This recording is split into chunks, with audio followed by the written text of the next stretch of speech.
It's scary to go at the beginning of a connection and bring your authentic self and be like, hey, some of my core needs are, I need to have X amount of children, or I need you to be home with me. I can't actually handle long distance at all. Right. Like, it's scary to bring up things that we have shame and guilt or feel are a bit embarrassing, or, people are going to judge us. It's scary. And yet that's where we need to start. Right. Because it's in these critical moments that the true connections will be formed. Hi, and welcome to Helping People Perform, the podcast that gives you fascinating insights into those people whose chosen vocation is to help others perform at their best. From consultants to teachers, sports coaches to financial advisors, all of my guests share a passion for getting the most out of individuals, teams, and organisations. Enjoy the episode. Hi everybody, and welcome to another episode of Helping People Perform. Delighted to be joined today all the way from Spain. We have high performance relationship coach and founder at Katarina Polonska Coaching. Welcome to the show today, Katarina Polonska. Thank you for having me. I'm excited to be here. I'm sure this is going to be a fascinating conversation and yet another angle on this topic of helping people perform at their best. And when I first found out about the angle that you're coming at, I thought, right, that's got to be one that's going to be of interest to my audience. So hopefully we'll have a great chat today. Awesome. So before we get started then in terms of what you do, let's find out a little bit more about you and what got you to where you are today.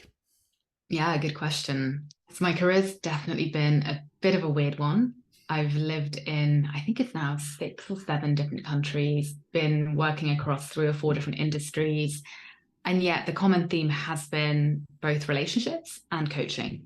Right. And so throughout my entire life, I've been fascinated by relationships. And that's kind of more on the personal side. So I might actually come to that second. From a professional point of view, I grew up in the world of self-help. So I'm a first generation immigrant, came to the UK when I was 4 or 5 years old. And being in that kind of immigrant DNA, my family, my parents, mainly my dad actually, really instilled into me this idea that if I put my mind to it, I can achieve it. Right. And priority number 1 is to have a good mindset, to do the inner work, and I will get there. Almost to the point that I began to rebel against it in my teens, right? I was like, I don't want to think positive. I don't want to think about law of attraction. Like, stop talking about Tony Robbins. I'm done with this. Yeah. But it did make me think about relationships. And actually, funnily enough, I was in my, not my childhood home, but my mother's house the other day. And I was going through my bookshelf as I was packing up to go to Spain. And I found this book that I remember reading when I was 11 years old. And it was like the guide to everlasting love. And I'm thinking, what was I doing being 11 years old reading that? But anyhow, so I grew up in that world. And I did my first coaching qualification when I was 17. Wow. It was my NLP certification. Yeah, that was kind of my dad, again, putting me through the coaching mill. And I really enjoyed it, met some of my best friends there, and realized the power of personal development. And went on to uni, went into a very different field, actually went into the champagne and fine wine industry, and started a business, moved to Spain, actually where I am right now. Yeah. And then ended up selling that business, moving to the Middle East, doing more champagne and wine stuff. And then it was actually when I was living in the Middle East that I became passionate about, okay, I think I want to have more impact in my career. I think I want to do something a bit more meaningful than just selling champagne and wine, which, don't get me wrong, I still love that. But seeing all the inequality and the lack of justice, in the place that I was at, and human rights and all of that kind of more dark stuff, I decided to go back to uni and do a master's and kind of pivot. So I went to Oxford and got a scholarship there actually to study gender studies. And I didn't think that gender would be something I ever looked at. I actually kind of pussyfooted around the topic. I remember looking at like international relations and international development and politics. And in the end, my professor at my undergrad, Nottingham, he was like, what are you doing? Right. Like, just do the thing in front of you that you clearly care about, which is gender dynamics. And you care about helping men, helping women, helping all the different identities out there, and helping create equality and equality of opportunity. That's what you care about, because you're in a place where that isn't available. So anyhow, so I got over myself, applied, got a scholarship, went, and that changed everything. So I honestly think that my year at Oxford was one of the best years of my life. I went knee deep into studying everything to do with gender, looking at masculinity, femininity, breaking it all down and looking at the psychology and looking at the behavioral science and the phenomenology and what does it mean to embody different bodies and all of this stuff. And I went into philanthropy after that, so international development, thinking again, I'm gonna go and have impact in that space, which I did for a few years and ended up living in Canada. But long story short, I burnt out in that space. I burnt out just emotionally. It was really emotionally hard. I was working with refugees, and at the time it was like 2018. There was a lot of refugees. I'm coming from the Middle East, and it was just really, really hard work. I won't go into it, but I ended up deciding, okay, I can't do this for my mental health. And I also realized if I keep doing this, I probably will be single forever, because all of my emotional heart capacity is going into my work.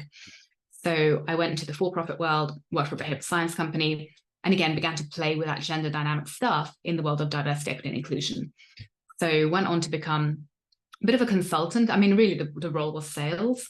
I was selling to companies different behavioral science solutions to make their people happier and essentially more productive and more engaged. And I really loved that. I really loved working with understanding, like, what is the psychology of a human who is happy, who has well-being, who is thriving in the workplace? What is the psychology behind inclusion, diversity, all of these different things? And that slowly but surely led me to coaching. So I kind of did full circle. And in doing this behavioral change stuff, I realized, well, one-on-one is the best way to affect behavioral change. Like, I was doing more group training and asynchronous learning.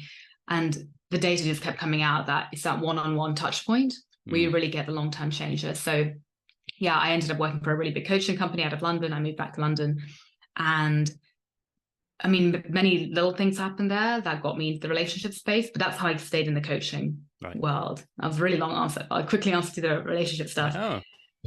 Parallel to that, what had been happening in my, I guess, in my personal life, and, you know, working with the gender stuff, was I spent my 20s obviously traveling around different countries, living across Spain, Dubai, Oxford, wherever.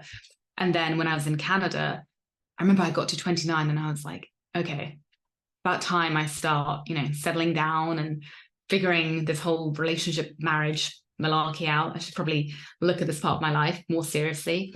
And yeah, I became quite serious. Like, okay, I want to find someone, I want to settle down. And I did everything that I thought was right. Like, truly, everything ostensibly on paper looked right. Like, I had the very traditional trajectory of, like, I went on Bumble, I met my then fiance, we had a lovely courting period of getting to know each other, we had some lovely dates. Everything was honestly picture perfect. But the whole time, something fell off. And I was working in behavioral science at this point. So I'm working in the world of psychology, and I'm like, I can't figure out what's off. I can't figure out what's going on. And I was lucky enough that I was earning quite a lot of money. So I was able to pay for different therapists. I started paying for relationship coaches. I spent my days scanning online, reading, like, you know, why do I feel off? What's going on in my relationship? Studying, like, all this horrible stuff, which, I mean, I'm glad I looked at it, but now I'm just like, cringe, you know, like How to Keep Your Man, all this awful pop culture rubbish. And I was reading it all and buying all these online programs and going kind of down I call them the snake oil coaches, but going down the snake oil coach route and trying to understand. And I didn't realize at the time, but I was bending myself like a pretzel to fit into what I thought I should be to be in a good relationship, because a relationship was great outside. Like, it looked great on paper, right? My Instagram was perfect. I couldn't figure it out. And eventually we ended up going into marital counseling. So we got engaged, we ended up being in marriage counseling. And even in marriage counseling, I remember the marriage counselor, the kind of the subtext and the messaging was, Kat, you need to cool it. You need to stop working so hard. You need to calm down, soften, be a little bit more feminine, be a little bit more gentle, and then the relationship will come. And I remember thinking, like, this doesn't feel right. So I was like, I don't think I'm that masculine. Like, I really don't know what he's talking about. Like, surely it's not my career. You know, I finished my work at 6 p.m. I'm just like, I'm doing 70-hour weeks. Like, I couldn't figure it out.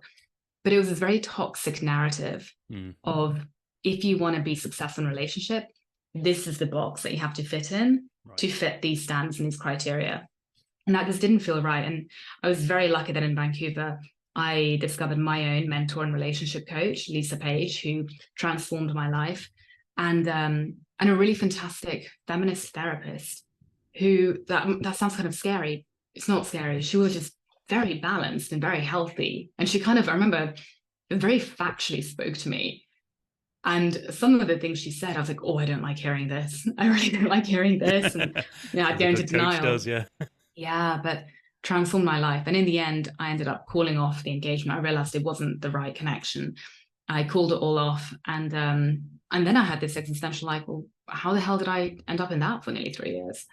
Like, I'm now older. My fertility's been ticking along. And I have to start over. Like, I don't want to start over. I remember thinking, like, I don't want to get back on the conveyor belt of being single.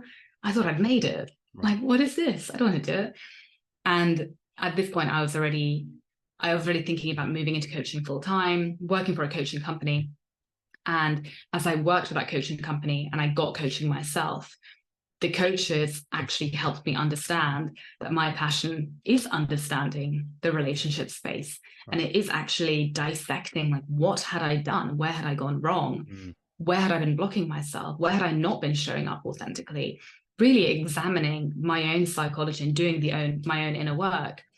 And the irony is, I think it was like a week after I made the decision. I came here in Spain, the day that I was meant to be getting married to my ex. I came here in Spain and I spent a solitary week where I was like, okay, life audit. What am I doing with my life? Do I want to be working in corporate in London? No. Do I want to be in London? No. Do I want to be doing sales for a coaching company? No.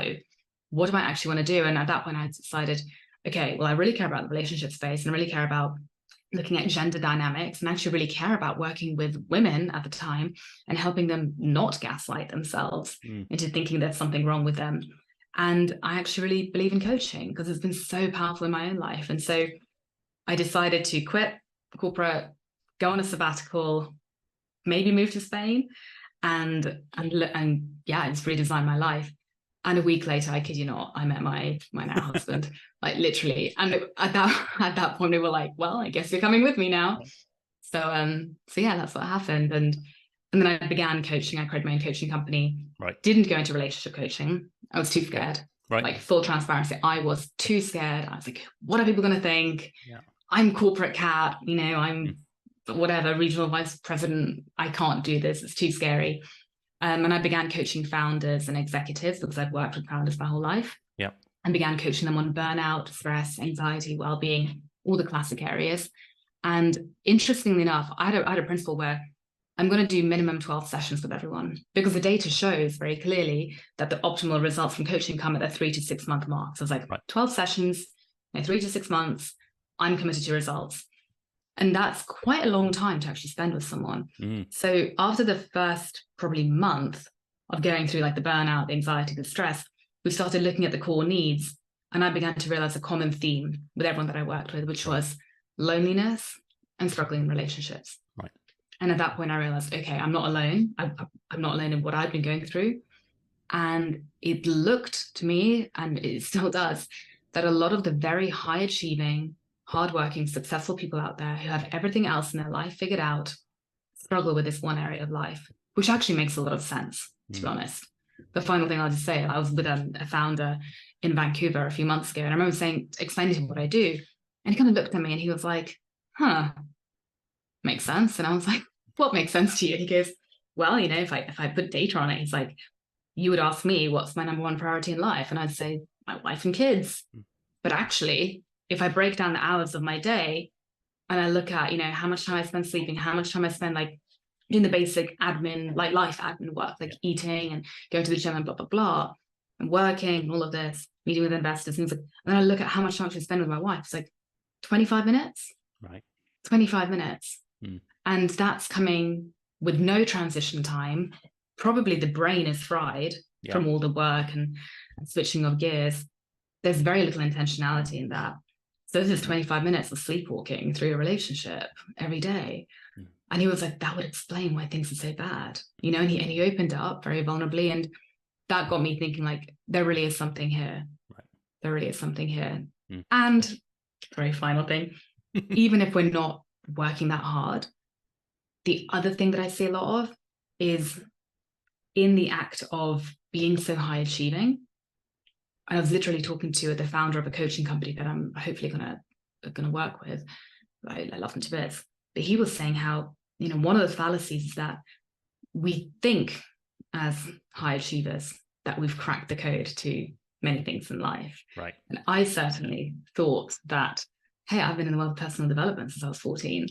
I know how to be vulnerable. I know how to show up. I know how to be authentic. I can speak my truth, and I've done the retreats, and I meditate, and I do yoga and all of this stuff. I've got it figured out, but I didn't. And even when I was unhappy in relationship and things weren't working, I still didn't see clearly that I was hiding behind a mask. And that mask was my mask of being a hardworking high achiever, right. That mask of perfectionism. And it honestly took me like a catastrophic breakdown to see through it.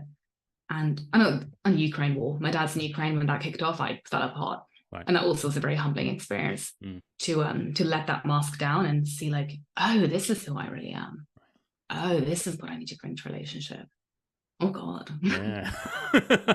That's amazing. Now, I've been writing a few notes as we go along here, and I think, it's amazing how people's backstory, how it influences that rebellion piece. My parents were both teachers growing up, and I said, I'm never going to be a teacher. That was my internal monologue.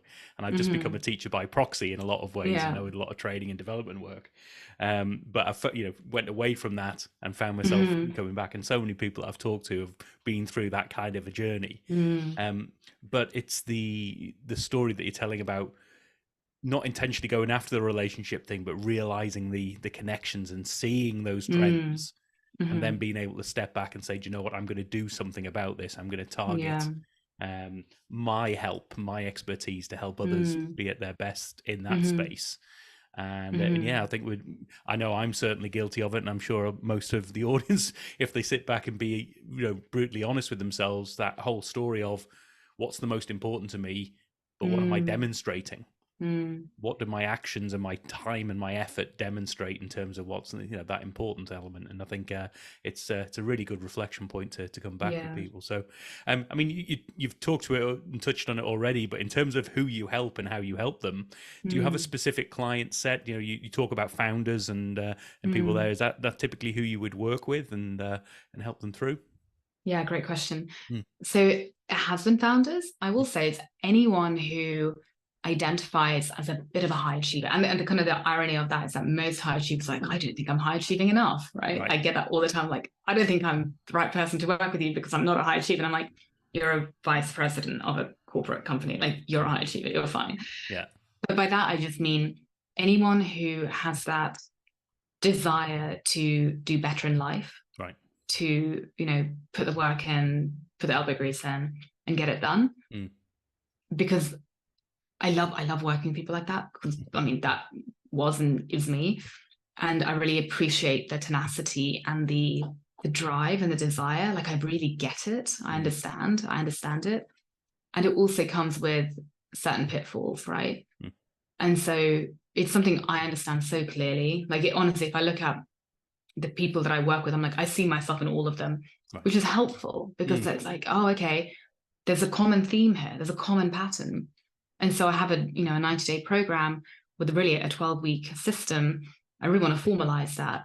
The more clients that I can help through the system, the more consistent results I can evidence, more data points. So I'm like, there actually is a bit of a formula here. And this is me being, the irony of being a high achiever here.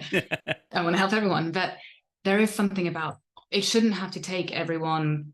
How long did it take me? I want to say it took me like 15 years if I add it all up. But I was very fortunate that I'm an immigrant, but I'm a white woman with a very privileged upbringing with a family who are in this space, whose father paid for coaching and therapy. And then I had the cash flow to be able to do that, and I had access, and I lived in Vancouver where I had such freedom to access these different ways of thinking. I'm very privileged, and I still found it hard. Right. So that was when I came to London, and I was like, oh, it's a very different way of thinking here. Like, I was in Vancouver for 5 years. It really shifted my mindset. And so if I can help more people who are in that hard-working, high-achieving space figure it out, then, the happier I'll be and the more impact I'll be able to have. I really think that's that's what I want to do with the rest of my life. It's definitely the double-edged sword from a lot of the guests that I've had on so far. It's like, in order to help as many people as you can, often you have to be targeted and you have to Mm-hmm. cut yourself down and niche a little bit on Oh, that for front. sure. And Yeah, but yeah. and generally, the more you do that, the more ultimately it ends up going out to more people as well. So it's wonderful. Do you think? Yeah, I definitely. I mean, I've found it myself going in Mm. this space, and a lot of the people that I've talked to have said the more that I target just a specific industry or Mm. specific group of people. I talked to one lady through a network, and she was coaching for executive women in their 50s in Mm-hmm. the oil and gas industry, Mm. and she's Very like, narrow. yeah, Yeah. and she's like, I've never been busier, and at least 60% of my coachees Wow. are men, and Mm. about 25% of the people I work with are outside of the oil and gas industry. Mm. But because I say that, and because that's who she was and who she, the demographic she connected with the Mm-hmm. most. But so many people, once they saw the passion and saw her, and just said, actually, Mm. do you mind this time just working with me instead? I know you tend to Mm-hmm. work with women, Mm-hmm. but could you work with some men here, or someone Mm-hmm. outside of your industry? Because I can see, even though you're targeted there, your expertise goes beyond that, Mm-hmm. and Mm-hmm. it's definitely a journey that people go on. Yeah. And Yeah. yeah, it's definitely a balance on that front. But Yeah. Yeah. um, Yeah. interested in seeing, do you particularly work with people looking for the relationship, or people who are in a relationship and want to improve on it? Is there a Mm. split for you? Yeah, and it's a really good question, kind of following to your last point. So, funnily enough, I started working with people in relationship, and then when I got my own marketing coach, she's brilliant, or sales coach, I don't know, whatever she kind of calls herself, but she's fantastic, and she helped me niche down. Mm, And she was like, "Look, she's like, you've not been married long, you've been engaged twice, track record here. Let's focus on single people." right. So I was like, okay, Yeah. let's focus on that. Even though, I was a bit scared. I was like, oh, I don't want to close off my market and Mm, I yes. want to help everyone. But I started focusing on single, hardworking high achievers. And then I started working organically, coming to me, people Mm, who are in relationship. Right. It's exactly like you said. yeah. And I think it's a split, to be honest, of 50-50. No, actually, that's not true. I have one more single person I work with that has signed up last week.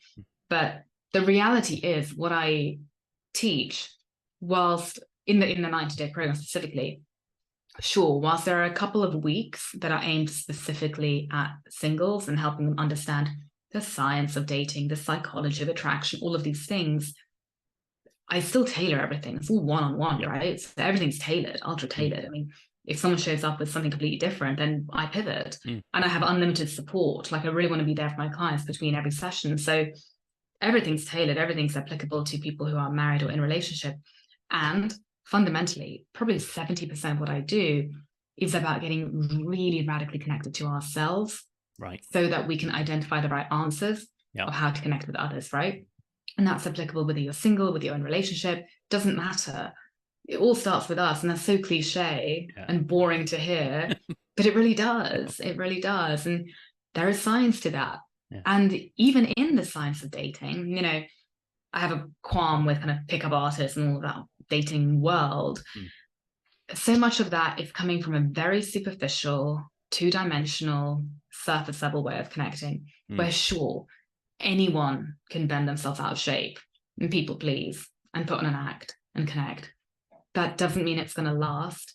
And when crisis hits, mm, it's certainly not going to last. right. And so my whole thing is, how can we get you to your core of core, into your deep heart of who you really are, and start the connection from there? Mm, You're saving yourself a lot of grief, a lot of expenses, a lot of wasted time and resources and money in either dating the wrong people or even, God forbid, marrying the wrong person. right.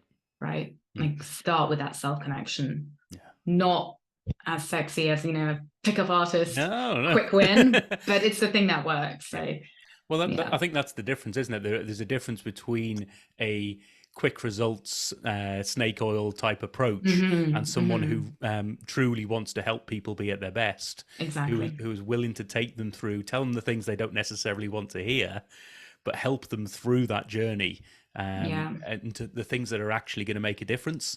And I was going to ask you, but I think you've already hit the nail on the head here. But the question I was going to ask you is, what would be the top tip? What would be the one thing to help people? If they are in search of that relationship or in search of improving their relationship. I'll paraphrase it. I'll say work on yourself might be the first piece. Yeah. But is that Yeah. what you would recommend to people there? Yeah, spot on. Work on yourself. And even in saying that, I'm kind of like, well, what a really vague thing to say. That's like saying, I don't know, eat better. What does that even mean? Right? Because I've been in therapy since I was 16. I still messed up. Like we can work on ourselves till the cows come home if we're not knowing what to focus on. So I think if someone is serious about finding a partner, I would ask them for, first of all, is it actually a priority? Right. Because I think there's a lot of, yes, there's an element of letting go and trusting the process and not forcing a connection, but it still has to be a priority. Because frankly, if you are working 80-hour weeks and burying yourself in your social life and whatever it is, and there's no room for a partner, then it's not a priority and it's not going to happen. The odds, it might happen, but it won't last. So yes, something around working on yourself, make it a priority, do work on yourself. If you can, get some help. I had like a whole entourage behind me. Again, I was very fortunate how much help I had, in the form of therapists and coaches and whatnot. But if I was to give like one clear bit of directive advice on what they can do, start getting familiar with this idea that everyone has core needs. Within us, we all have core needs deep within our subconscious that drive pretty much every bit of behavior that we enact. And in relationship, your job is going to be to meet your partner's needs, for them to meet yours, and to meet your own needs and for them to meet their own. Right. It's a dance. And so in order to get there, you first have to identify what are your needs, get really rigorously honest, and start meeting them yourself. And only when you start meeting them yourself will the rest follow, because suddenly your life will begin to look different. Your work will look different. Your social life will look different. The way you go about your day will look different. And in the act of going about things differently, you'll meet different people who are aligned to your needs. You'll be able to meet your needs. You won't be needy, right, because you'll be fulfilled. Yeah. And so the connections you meet will be much more organic and healthy. You will be much more organic and healthy because you'll be meeting your own needs. And from that place, it's much easier to build any type of connection. Right. Does that make sense? Certainly. And I think the other piece, and you mentioned this, I noted it down, the sort of authenticity and the authenticity of being in those situations. If you are in that situation where you're looking for a relationship, there's a difference between looking for a good time, looking to socialize, looking to meet people, all the rest of it.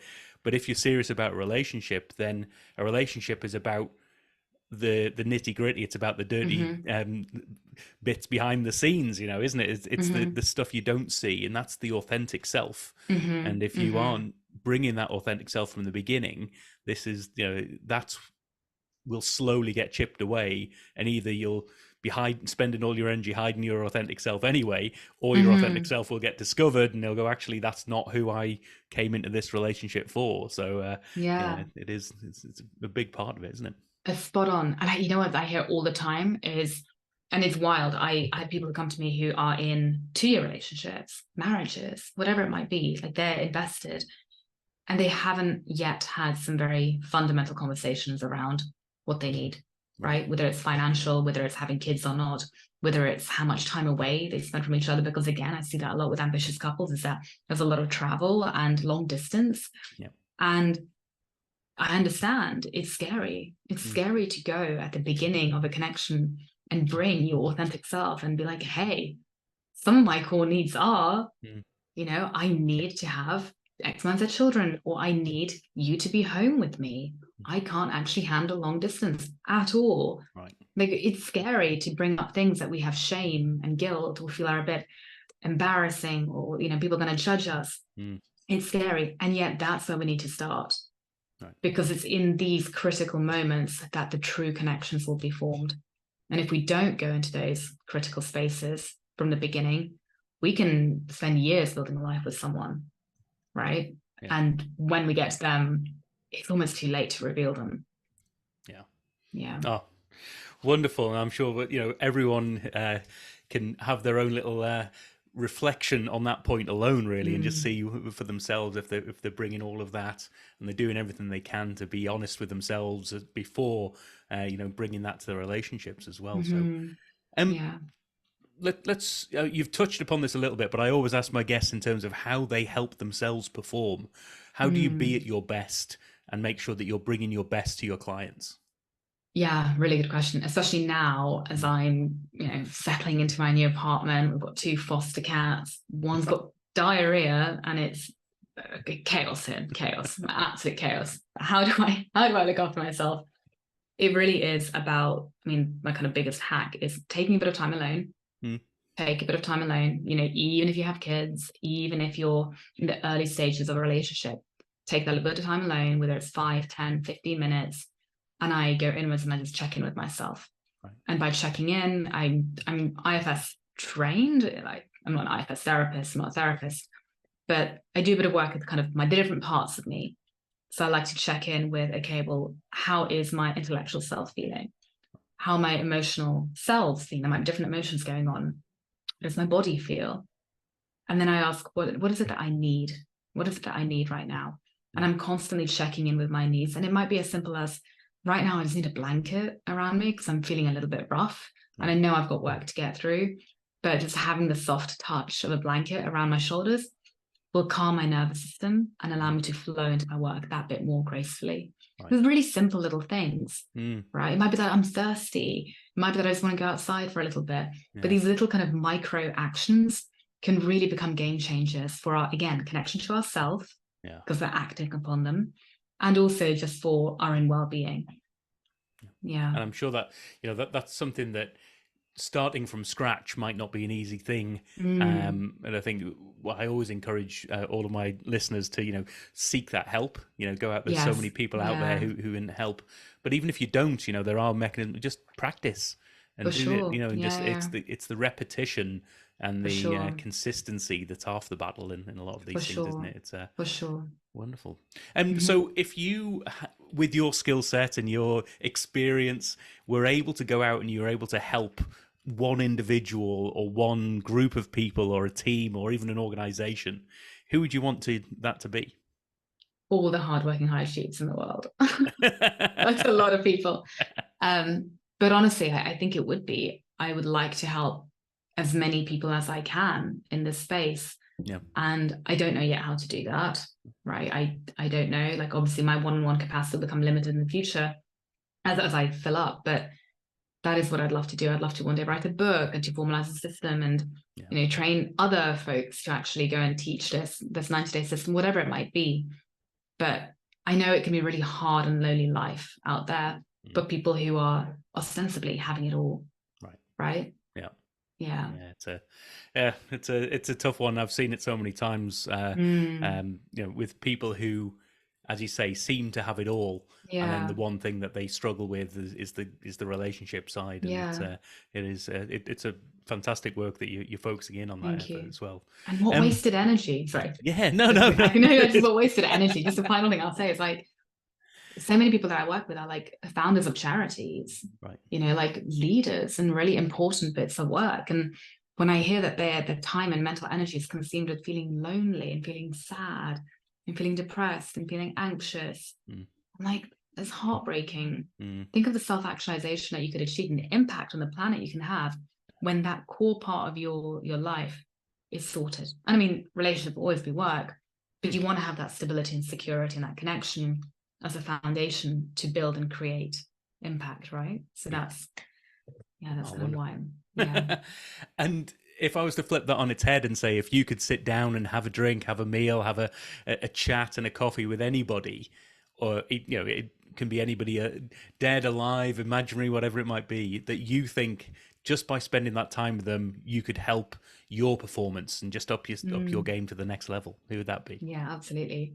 So it would be either my own mentor, which I think I mentioned to you earlier, Lisa Page, only because I love her to bits and I don't have enough time with her and I would love to have more time with her.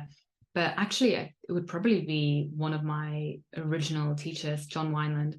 He's very big in the US. I think he's kind of somewhat known in the UK. Right.